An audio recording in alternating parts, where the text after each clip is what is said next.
Hi there, I'm Emily. On Easter Sunday, at the family dinner Sarah really wanted to host, my sibling, Sarah, stood up, clinked their glass, and said, "We talked it over and decided we're cutting you off." Everyone else at the table just nodded and smiled, like it was no big deal. But they didn't see what happened behind the scenes: the years they quietly took my money, the therapy I paid for, the big event I helped pay for, or the fake health scare that made me rush to them. And right when I finally managed to get some distance, they showed up needing help again. How did I go from being someone they didn't want around to being the only person they could turn to? Have you ever thought about what happens when you stop being the one who fixes everything for your family and start saying, "That's enough"? Let me tell you my story. I arrived at Sarah's house for the Easter get-together she was hosting, bringing a nice bottle of wine from my personal collection. I even tied a ribbon on it, foolishly hoping this year would be different. The light by the front door flickered as I rang the bell. The smell of sweet baked goods filled the air when the door opened a little, and my mother's voice called out from the hallway, "Emily is here." She sounded way too cheerful, almost fake. Inside, the house looked perfect, like a picture from a magazine, with warm lights and a fire going. My niece, Lily, was by the decorated tree, shaking a gift box with her name on it. My father didn't get up from his chair. Sarah smiled like there was a camera on us. "You're pretty early," she said. "Must be nice not having kids or much responsibility." I smiled politely and put the wine on a table nearby. "Better early than late," I said, trying to be funny, but she didn't laugh. Dinner was already set up: a big roast, cooked vegetables, and napkins folded just right. Sarah always knew how to make things look perfect, even when the situation was a disaster. I sat down at the end of the table. People made small talk, but it felt tense, like a radio with bad signal. There was a lot of quiet tension and forced laughs. No one asked how I was doing or mentioned the success I had at work recently. It was clear they were just waiting for something to happen, and then it did. Sarah stood up, holding her wine glass, wearing the special lipstick she used when she wanted to win. "Before we have dessert," she announced, "I think we should be honest." I looked up, feeling sick even before she finished her sentence. She looked around the table like someone giving a speech. "We talked about it and decided you're not part of this family anymore." I was stunned. At first, I thought I didn't hear her right, or maybe she was joking. But Mom nodded, agreeing. "It was bound to happen eventually," she said, buttering her bread. My brother, Tom, stared at his plate, quiet. My other sibling, Chris, tapped his fork against his glass. "It's for your own good," Lily giggled. She thought it was a game. And my dad? He didn't even look at me, just moved in his chair and mumbled, "This much stress isn't healthy." I felt like I wasn't really in my body. Their words didn't feel like sharp cuts, they felt colder. Like standing outside in a bad storm with no coat, and no one was letting you in. I stayed quiet for a moment, making myself breathe. Then I reached into my coat pocket and pulled out a thick folder. Their laughter stopped suddenly. The sound it made hitting the table was sharp, the dull thud of paper on wood felt deeper than any insult. "What is that?" Sarah asked, the slight change in her smile showing she was worried. I leaned back a little. "Since we're being honest, I thought I should be ready." She grabbed the folder quickly, as if she expected something fun to come out. Her fingers flipped through the pages fast. The smile completely left her face. There were bank records, receipts, copies of emails and texts, a list of every single time they had asked me for help or money, a timeline that showed everything I had put up with for years. Then she saw page 23, a hotel bill from a city far away, 2 nights, 1 room, signed with her name and someone else's, Maria. She pushed the folder away like it was dirty. "You're crazy," she hissed. "You've been spying on us." I didn't react. "Spying? I've been keeping records." "There's a big difference." Tom pulled the folder towards him and started reading. He moved his lips but didn't say anything out loud. My mother finally spoke up, "How dare you use the help you gave us against us like this?" I looked at her, feeling calm now, colder than I had ever felt. You called it help, but to you, I was just a way to get money, a free therapist, someone to dump your problems on. I stood up. My legs were shaking, but I stood firm. You said I wasn't family. I looked at everyone around the table. Then maybe you won't need me to rely on anymore. No one said anything. Sarah's glass tipped in her hand. Lily asked if they were still playing the game. I walked towards the door, grabbing my coat. No tears, no begging, no second chances. Just me facing the difficult truth I had finally made them see. Distant thunder rumbled as I stepped outside, the cold air hitting me harder than I expected. The door didn't slam shut dramatically, it clicked shut quietly, almost politely, as if even the house was tired of the fighting. I didn't look back. I didn't need to. I left them to sit in the silence they had created. The door closed behind me, but I could still hear their voices through the walls. I kept walking, down the steps, across the yard. My boots crunched on the frozen grass. I was halfway to the street when I heard her voice. You think you're better than us? Sarah's voice was loud and shaking. That folder just shows you're obsessed and not stable. I didn't turn around, but I heard the folder hit the wall inside, paper scattering everywhere. You're a parasite, Emily, she screamed. Then it was quiet again, then Tom spoke. Who is Maria? That made me stop.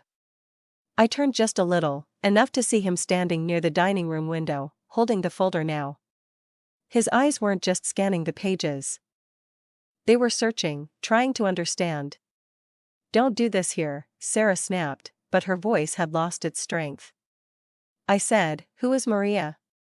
Tom didn't yell, he rarely did. His voice just dropped low and steady, like a quiet threat. My mother suddenly stood up. This isn't the right time or place. Yes, it is. Tom shot back. You all wanted honesty, you all agreed. Now we're being honest. I leaned against the mailbox and listened as my sibling's perfect evening fell apart. She's a friend, Sarah mumbled. Tom read another line out loud. 3 nights, a nice room, city far away, signed under your shared account, Sarah Jones and Maria Miller. A friend, huh? She was helping me with a work project. Stop, just stop. His voice broke just enough for me to hear how much he felt betrayed. You lied to me, and you lied to her. I didn't need to see the rest. I knew that sound. It was the sound of a relationship breaking apart right then. No big drama, just the quiet snap of trust being broken. I took my phone from my coat pocket, my fingers shaking, not from the cold. A new voicemail, from a number I didn't know. I pressed play. Mr./Ms. Adams, this is David from a law firm. Your father asked me to get in touch about the family money. He said you recently took away some permissions. He wants to talk about other options. I hung up. Another call came right away, from the same number. Mr./Ms. Adams? David said again when I answered. Sorry to call you like this. Your father insisted I contact you. He thinks you're still listed on some backup plans as having legal power. Not anymore, I said simply. I signed the papers. It's final. Well, David continued, he claims that unless you make a separate change to a specific part of the agreement, some money will still automatically go through you. He's asking for a meeting. I laughed, a short, sharp sound that wasn't funny at all. Tell him I don't have that power anymore, and even if I did, I wouldn't lift a finger to help. Understood, he said. Would you like us to tell him in writing? No, I said. Let him worry about it. I ended the call and looked at the quiet street. A few houses down, someone had put up fake decorations. The red light blinked on and off, like it was making fun of me. Behind me, the house had become silent again, not peacefully, just shocked. I took one last look and then walked away, not because I needed fresh air, but because staying would have meant seeing their faces after the truth burned through their lies. And I had already spent a lifetime dealing with their problems. My hands weren't shaking anymore. My breathing was steady, and I knew for sure, as sure as I knew my own name, that they didn't break me that night. They just proved I was right to leave. I didn't have a specific place to go, just distance. Distance from that house, from them, from the broken idea of what used to be called family. I kept walking until the cold air cleared my head, until the ache in my chest felt less sharp, something I could carry. Then I got in the car and started driving, not towards anything, just away. I didn't go home. Instead, I drove without really thinking, past neighborhoods still lit up, through old streets where the cracks in the road were still in the same places. My car eventually found its way to the dirt path by the lake, a place my dad liked when I was too young to understand what real peace felt like. The water looked smooth like glass under the moonlight, no waves, no wind, just calm. I turned off the car and let the quiet surround me like a second skin. I used to come here when I needed to think clearly, before work deadlines and money troubles, before they learned they could count on me for everything and then treated me badly because of it. I leaned back in the driver's seat and looked out at the dark water ahead. The cold air came in through the slightly open window, but I didn't close it. My mind quickly went back to them, not the Easter night. But every single time they asked for something and I said yes. I thought about Dad calling early for dental work money, Mom needing money for something I didn't buy, Sarah's expensive therapy, and Chris asking for Lily's school fees because financial aid didn't come through. No one ever offered to pay me back or asked if I could afford it. The thanks I got felt empty, mixed with guilt and the expectation that I would keep helping. They used to tell me I was the strong one, but I realized they meant I was the one carrying all the problems until I couldn't stand it anymore. I blinked, coming back to the present, still holding the steering wheel tightly. My phone lit up again. This time it was a reminder. 3 years ago, a picture of Dad in a hospital bed, looking weak.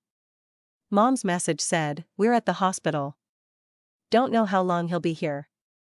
Please come." I remembered rushing home, canceling work, expecting a serious situation.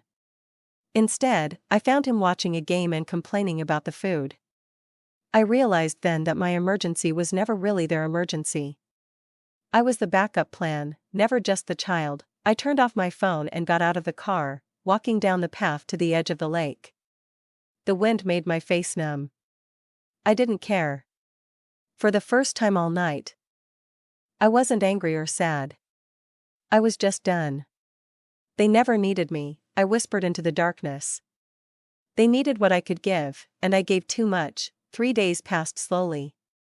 I stayed in my apartment, only going out for essentials. The weather was very cold.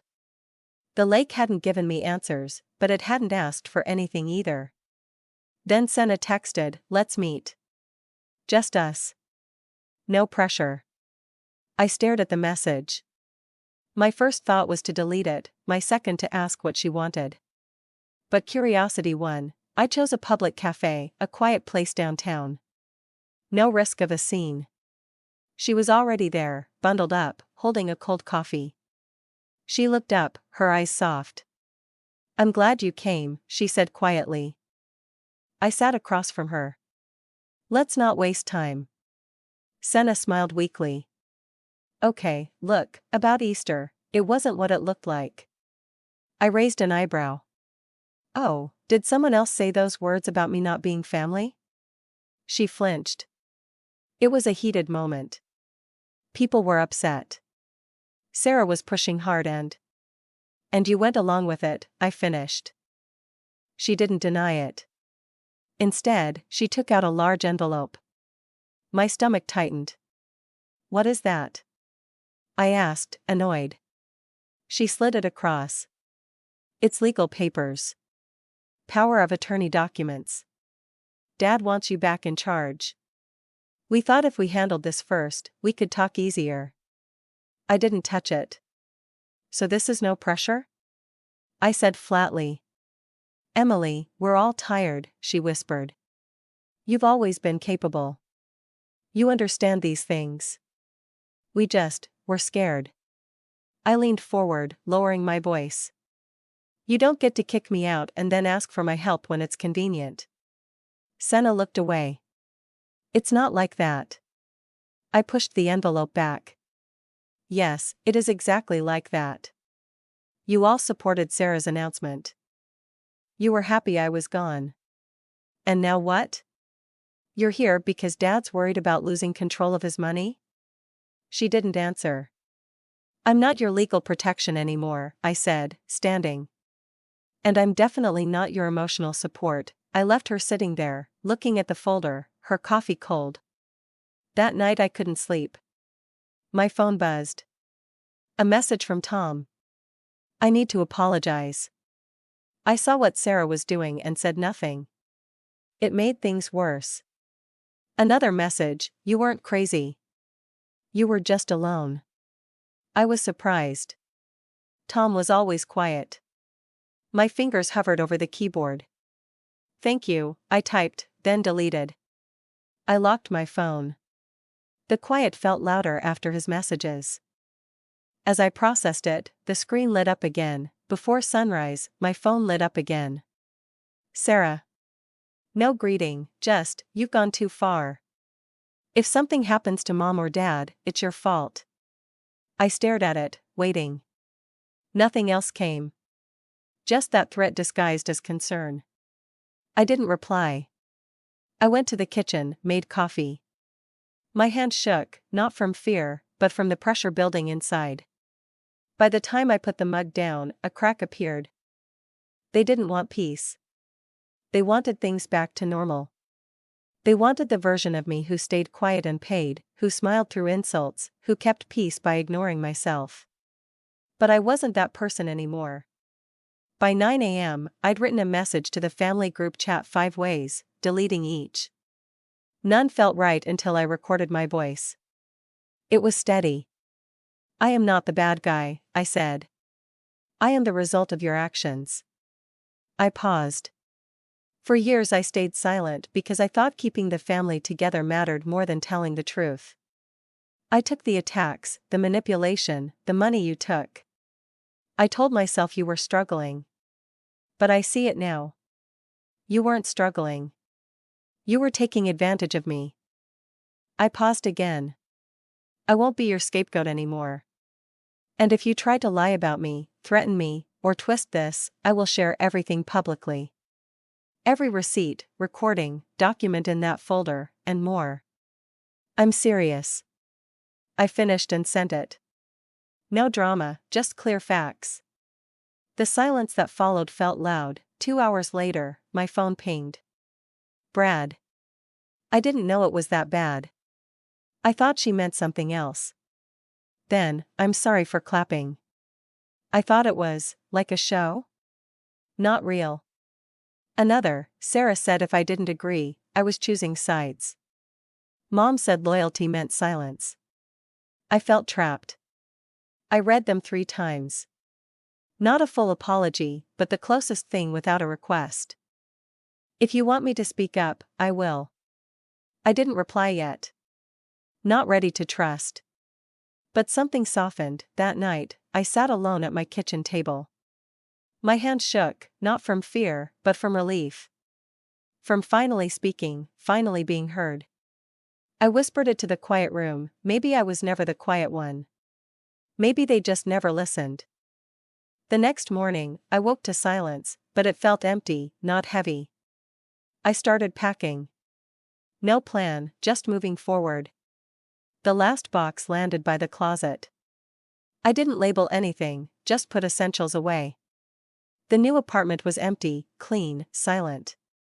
No family photos, no old items, no decorations. I'd signed the lease 3 days after the argument and cut all financial ties. New emergency contacts, no shared accounts, legal papers filed. I changed passwords, moved money, removed Dad's name from backups. I missed nothing this time. On the counter was an old red sweater Mom gave me one uncomfortable Easter. It had snowflakes and a tag saying "Love you always." That same year she called me selfish for not helping another sibling with a loan. I donated it to a shelter. My phone buzzed. I opened the family message thread one last time. My number is the same, but you will never reach the person I used to be. Then I blocked them all. Silence felt safe, For 3 days, nothing. Then messages from new numbers. First, a photo, their living room, same decorations, but a space where gifts were. It doesn't feel right without you. Lily cried all night, Senna wrote. 10 minutes later, we're behind on the mortgage. You don't care, do you? Sarah. Then Chris, we said things we regret, but you went too far. Why do this to family? None said sorry. None asked how I was. They just blamed me. I stood at my new kitchen window. City lights fading in the fog, letting texts pile up. I poured wine and stepped onto the balcony. Cold didn't bother me. No music, no messages. For once, no voice asking if I went too far. They didn't want me well, they wanted me controlled. I understood the difference. A few nights later, the cold felt familiar. I sat on the balcony longer, watching lights. A dog barked, then quiet. I liked that quiet, where no one needed me. My phone buzzed. Old friend, Jessica. Hey, sorry to ask, but are you okay? Heard you were having a tough time. Sarah messaged me, said you might be in a bad place.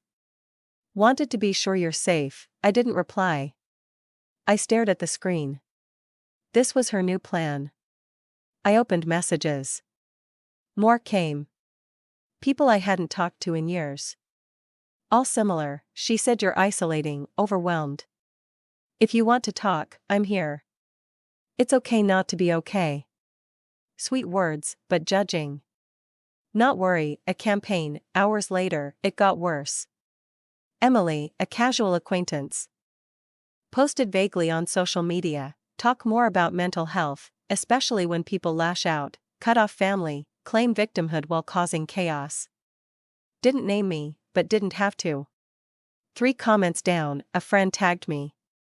Someone else shared a screenshot, a text I sent Senna months ago, out of context. I'm not sure I can keep doing this with them. It's tiring. That one word was enough. They created a story. I was unstable, weak, dangerous. Rumors spread in private messages, comments. Polite cruelty. She used to be sweet. Now cold. It's the holidays. Who cuts off family on Easter? Maybe she needs help. Aunt Carol, who hadn't spoken to me in years, pray for her. I didn't cry or rage. I opened my laptop, started a public response, strong, with proof. But I stopped. What was the point? They wanted control, not understanding, so I called my lawyer. By day's end, Sarah got a legal warning to stop. With screenshots, messages, a warning about defamation. No more calls, no folders. I used their language. That night, as the email sent, I whispered, "You're not winning. You're just struggling." The silence told me she heard. The silence didn't last. 2 days after the warning, a knock. Brad. Bag over her shoulder, face red, eyes swollen. "Sorry for showing up," she said as I opened the door. I let her in. She stood in the living room, then whispered, "I can't stay with them. It's all toxic." I nodded, locked the door. We sat on the couch. "Should have said something sooner," she murmured. "After I messaged you, Sarah found out." My chest tightened. She trapped me in the kitchen. Said if I contacted you again, she'd cut me off. Said I chose a traitor. Mom said loyalty meant silence. Brad's eyes were watery. Didn't realize how deep it went. The control. Fear. Yeah, I said softly. Hard to see until you're the target. She looked at me. Tom left. Staying at a friend's. Sarah tried to make him write a statement about your mental state. He refused. My throat burned. Brad gave me a paper, printed emails, messages from Senna, Sarah, nasty ones. Lying, threats, manipulation. "You were right," she said. "About everything. I'm done pretending." I needed to hear that. Later, Sarah messaged, "You turned her against us." Ruined everything. I replied, you did that yourself. Blocked her everywhere. I opened a document for Tom's divorce filing. Signed, scanned, sent to his lawyer. Done. Brad and I sat on the balcony that evening, sky dark and cold. I brought her a blanket. She just wrapped it around herself. We didn't talk. Didn't need to. Silence felt like peace.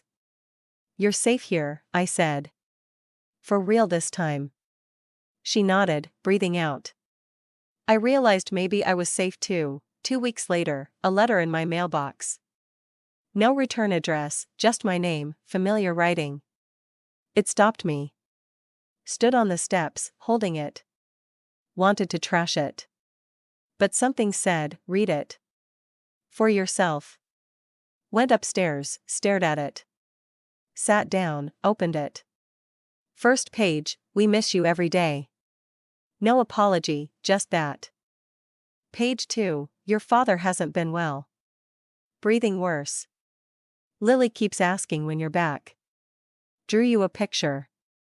A small ache. Third page, might lose the house. Mortgage behind. Just need help. After that, never ask again. Please, Emily. Never ask again, underlined twice.